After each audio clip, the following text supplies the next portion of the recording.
السلام علیکم ورحمۃ اللہ وبرکاتہ۔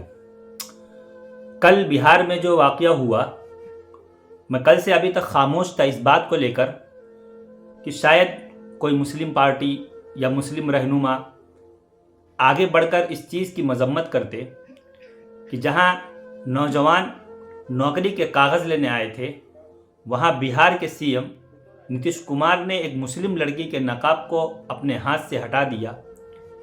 وہ لڑکی نوکری لینے آئی تھی، وہ خاموش تھی، اس نے کوئی بحث و مباحثہ نہیں کیا، اس نے کوئی مطالبہ نہیں کیا۔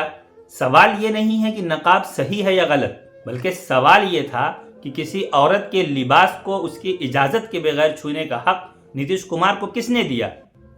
یہ حرکت کسی گلی میں تو نہیں ہوئی، یہ ایک سرکاری اسٹیج پر ہوئی اور ایک وزیر اعلیٰ کے ہاتھ سے ہوئی۔ یہ بات ہمیں صاف صاف سمجھنی ہوگی کہ طاقت اگر حد پار کرنے لگے تو مسئلہ صرف ایک فرد کا نہیں رہتا ہے، پورے نظام کا یہ مسئلہ بن جاتا ہے۔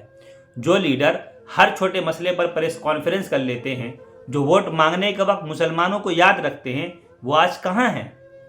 کیا ایک مسلم لڑکی کی عزت اتنی بھی اہم نہیں ہے کہ اس پر ایک صاف بیان آ جائے؟ کیا اقتدار کے ڈر نے ضمیر کو اتنا خاموش کر دیا ہے؟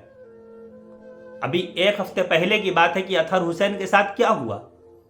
یہ سوال صرف نتیش کمار سے نہیں ہے، یہ سوال ان مسلم لیڈروں سے بھی ہے جو خود کو قوم کی آواز کہتے ہیں۔ اگر آج ایک لڑکی کے ساتھ یہ سب اسٹیج پر ہو سکتا ہے اور سب خاموش رہیں تو کل عام مسلمان کے ساتھ کیا کچھ نہیں ہوگا۔ اگر یہی واقعہ کسی اور طبقے کی عورت کے ساتھ ہوتا تو کیا رد عمل یہی ہوتا یا پھر پورا نظام ہل جاتا؟